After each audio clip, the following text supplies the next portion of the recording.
say. Cognitive dissonance. What is dissonance? Well, back in the days when I used to play in a group, we used to play this song by the Beatles called Taxman. And taxes are kind of dissonant. But dissonance is, in music, is when things are not harmonious. There's a conflict. You know, the sound does not mesh. And in that song, you remember that chord that I was playing, it had a note that was not quite fitting. And I'll show you that note. Well, I can't show you a sound, but I can show you what I was doing. I was playing a C-sharp 7th with an added 9th. Okay, that sounds pretty weird. It's a C-sharp, just like a C7th in the first position. You're going to the second position. And you add the open E. And it doesn't fit in the chord because C is normally C, E, G. That's the chord. And C sharp would be C, F, G sharp. But then you add it in there. That's dissonant. That's a sound dissonance. But when you have thought dissonance, that's cognition. When you perceive things as reality, and then someone comes along and says, you're not living in reality. There's something that you don't know. So it's knowing something that causes a conflict. So that's why they have pat answers to us, Natsarim. They say, oh, well, that's Old Testament. We don't live according to that. Well, that's reality, you know. And, well, there is no Old Testament. It's not the writings. The writings are completely unbroken. They're intact. And they're always consistent. There's no dissonance. There's nothing out of order. One thing was changed, and that is animal blood does not cover sin anymore. And when he said it is finished, what was finished? Animal sacrifices. It's over. And the priesthood that administered it, gone. And all you have to do is just realize that the Torah that is inside the ark is eternal. And the Torah that was written in handwriting that was placed beside the ark, Deuteronomy 31 verse 26, is talked about in Hebrews 8 verse 13. That it is no longer, it's obsolete. It can't help you. It never really did help you. It just pointed to the perfect sacrifice. The one time, and it's over. Now, anyway, dissonance, cognitive dissonance. What is, well, we know what dissonance is. When you think something or believe something that is inconsistent with something else, and you feel stress. And that stress is cognitive dissonance. Cognition is perceiving something. It's thoughts. It's thinking that is making you feel insecure. It stresses you out. And it is a psychological term. We're going to have to define these terms. But you've been programmed basically by psychotherapists. You go there, well, not you, but most of you have. You've been taught all your life by psychotherapists, preparing you for confronting something that's reality, and you have an answer for it, so that you don't, have an imbalance of thought. I want to show you two scriptures, and they're both in Corinthians. I spell mine with a K, which is kind of odd, isn't it? The Catholics spelled it with a C. Anyway, Corinthians is originally, Corinth was a K. Corinth was the city of major paganism. Who were the Corinthians? And who were the Galatians? And who were the Thessalonians? These were Paul's converted pagans. And he was writing to them saying, have I wasted my time on you? Have I wasted my breath? Have you returned to your old, weak, and miserable principles? And see, Christian pastors today have programmed people to say, well, they're basically psychotherapists. They've prepared for the moment that somebody comes along and says, hey, they were pagans. Well, they were. And they weren't returning to the Torah. They never saw the Torah. Paul was trying to teach them the instructions. Why would he do that? Why would he say, oh, you're not falling back into those Sabbaths, are you? No, he was trying to show them the commandments to live by. The pagans had no idea.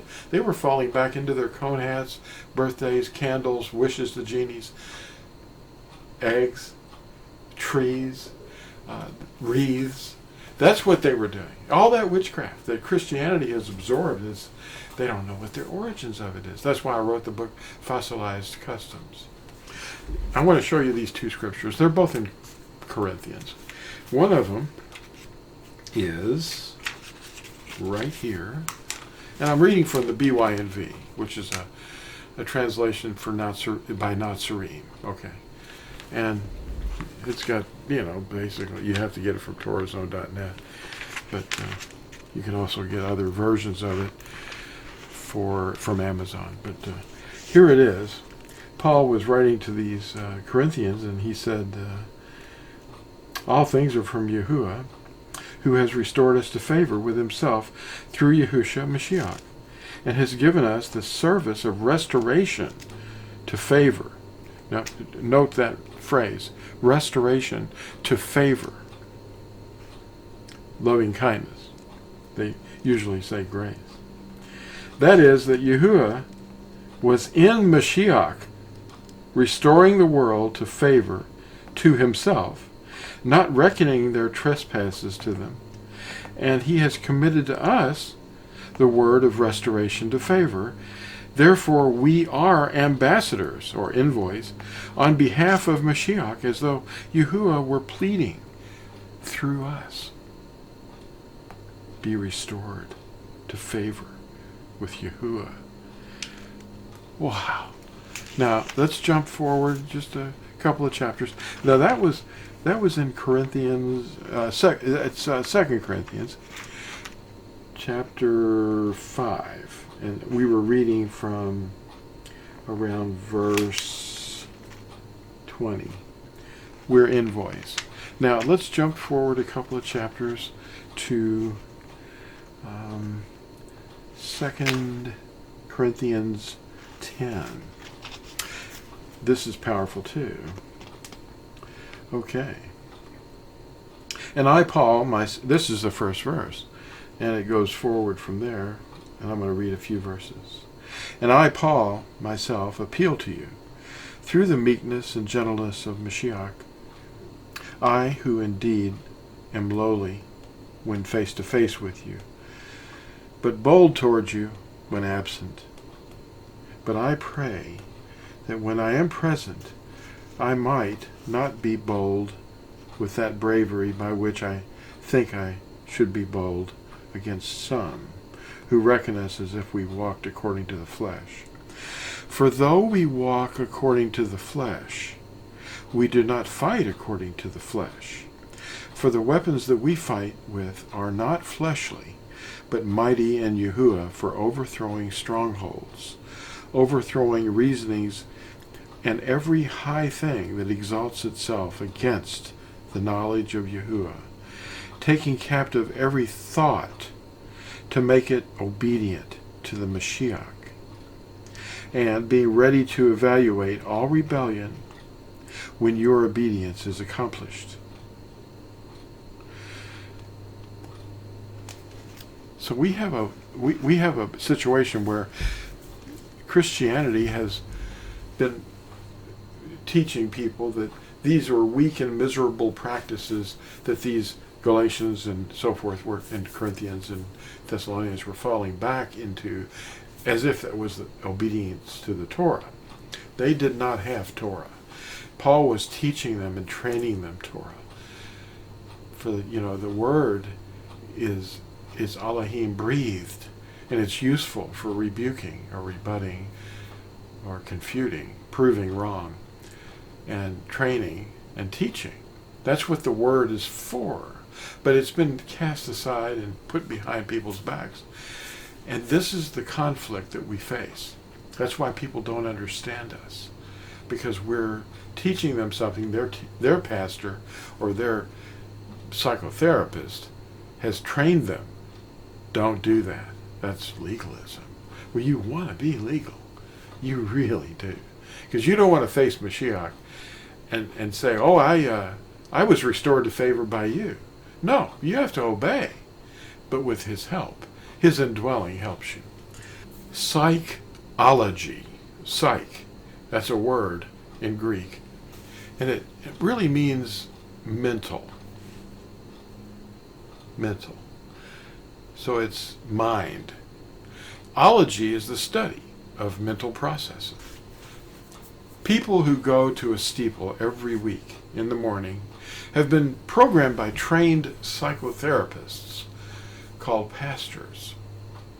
When they hear the truth spoken to them, their programming conflicts with it, and they experience mental stress or dissonance, which are inconsistencies between one's actions and beliefs. According to Wikipedia, I'm going to quote this, cognitive dissonance is a stress that's experienced.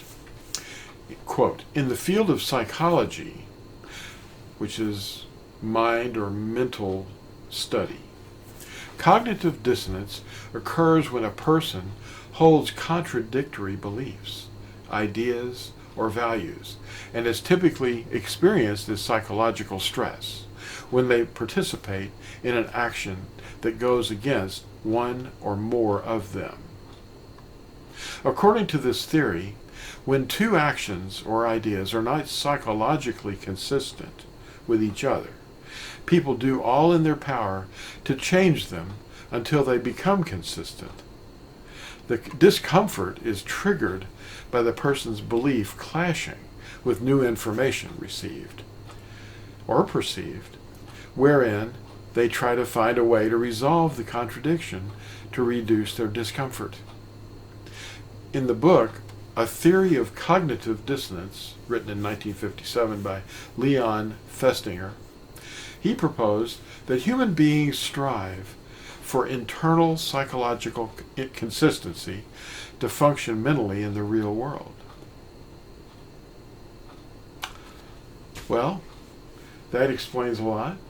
You might want to watch this video twice, because some of these terms are not that difficult, but you have to hear them a few times to become familiar with them. So try to watch this twice, back it up, listen to what I'm saying and the quote that I just gave you, and see if it isn't going to explain to you why it's so difficult to express to people that obedience is what Yahusha is looking for, is the fruit on the tree.